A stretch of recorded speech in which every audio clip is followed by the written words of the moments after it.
వ్యక్తిగతంగా వ్యక్తులను బట్టి చూడకుండా బ్రాడ్గా చూస్తే ఫస్ట్ నుంచి చెప్తున్నది ఇక్కడ పార్టీగా జగన్మోహన్ రెడ్డి గారు అధ్యక్షులుగా, ముఖ్యమంత్రిగానే కాదు అధ్యక్షులుగా శాస్త్రీయంగా ప్రతిదీ లోతుగా చూసిన తర్వాతనే నిర్ణయాలు తీసుకుంటున్నారు. పైపైన పొలిటికింగ్ కోసమో ఏదో ఇమ్మీడియట్ ఒక సెన్సేషనలైజేషన్ కోసం ఆయన ఎప్పుడు ఇంతవరకు చేయలే. మీరు గతంలో చూసినదే ఇప్పుడు జరుగుతుంది. ఇందులో ఏది దాచిపెట్టుకున్నది లేదు. మీ పత్రికల్లో మీడియాలోనే వచ్చినవి ఉన్నాయి. ఆయన ఓపెన్గా లెజిస్లేచర్ పార్టీ మీటింగ్లో కానీ, శాసనసభ్యులు మీ గడప గడపకు చెప్పిన కార్యక్రమాల రివ్యూల్లో కానీ ఓపెన్గా చెప్తున్నారు. ఫస్ట్ గవర్నమెంట్ అత్యధిక స్థానాలతో గెలవాలి, మళ్ళీ ప్రజలకు మనం సేవ చేసే భాగ్యం కలగాలి. కాబట్టి మీరు వెళ్ళండి, రివ్యూలు జరుగుతుంటాయి, పర్ఫార్మెన్స్ ఇంకా బాగా బెటర్గా ఎక్కడైనా ఉపయోగించుకోవాలి, దాన్ని బట్టి మార్పులు జరుగుతుంటాయి, అన్నిటికీ ప్రిపేర్డ్గా ఉండండి. బట్ ఏదైనా సరే మనమంతా ఒక టీం. ఎట్లా ఉన్నా మీ సేవలు ఇంకో రకంగా వాడుకున్నా మనమంతా ఒక టీంగా నడుస్తాం, మీరు అర్థం చేసుకోండి అని చెప్పారు.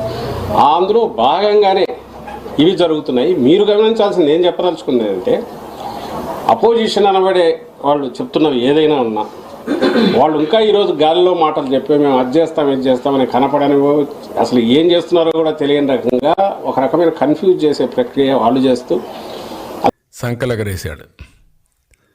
ఇప్పుడు దిగజారిపోయాడు. ఓటమి భయం పుట్టుకునింది తాడేపల్లి ప్యాలెస్లో. దానికోసం ఇప్పుడు 11 మంది ఇన్ఛార్జ్ ఒకటేసారి మార్చేశాడు. అంటే నాకైతే అర్థం కాల. 45 ఏళ్ళు నేను రాజకీయాల్లో ఉన్నాను, కానీ ఎమ్మెల్యేలకు మంత్రులకు ట్రాన్స్ఫర్లు ఉంటాయని నాకు తెలియదు ఇంతవరకు.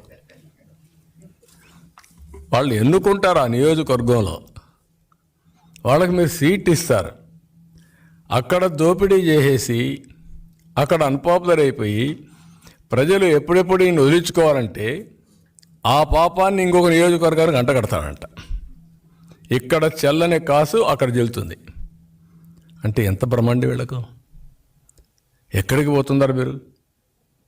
4.5 సంవత్సరాలుగా 5 సంవత్సరాలుగా మీ ఎమ్మెల్యేలు ఆంబోతుల మారిగా రోడ్డు మీద పడి ఎక్కడికక్కడ భయభ్రాంతులను చేశారు మీ వాళ్ళందరూ. మామూలు కూడా కాదు.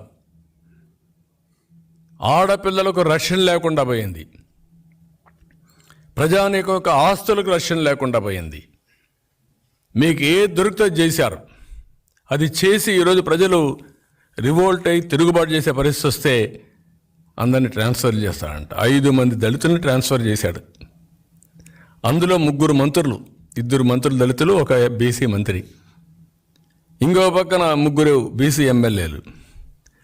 అందరినీ ట్రాన్స్ఫర్ చేసి మళ్ళీ గెలిపించేస్తాడంట. 170 మంది గెలిపించేస్తాడంట. అంటే నేను అడుగుతున్నా, నీకు బీసీ మీద అంత ప్రేమ ఉంటే పులివెందల నెంబర్ 1 సీట్ కదా, ఆ సీట్లో నువ్వు గెలిపించచ్చు కదా.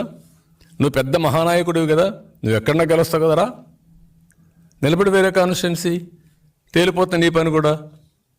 పులివెందులు కాకుండా ఇలాంటి తప్పుడు మార్గాలు పెట్టి అక్కడుండే పులివెందుల్లో ఉండే క్యాండిడేట్ని కూడా ఎన్ని ఇబ్బందులు పెట్టాలో నిన్న చూసి 2వ జైలు పోయి వచ్చాడు. ఇంకెన్నిసార్లు పోవాలో చూడాలి. ఎలక్షన్స్ ముందు ఎన్నిసార్లు పోయినా ఈసారి ఏమవుతుందో వీళ్ళు చూడబోతున్నారు. ఇంకొక పక్కన మనం చూస్తూ ఉంటే, ఓకే వీళ్ళందరినీ చేసావు కదా, బాలినేని పైన ఎన్ని విన్యాసాలు జరిగాయి. సీట్ ఇవ్వని అని చెప్పావా, ట్రాన్స్ఫర్ చేస్తానని చెప్పావా. కాకినాడ ఎమ్మెల్యే ఉన్నాడు కదా, మొత్తం దోపిడీ అంతా నీ బినామీ ఆయనే కదా, మొత్తం ఆయనగా చేసే పనులని అందరూ ఆందోళన చేశాం కదా. నేను కూడా మొన్న ఆందోళన చేశాం కదా, ఇసుకంతా చూపించాం కదా. ఈ ఇసుక ఎవరిదో చెప్పండి.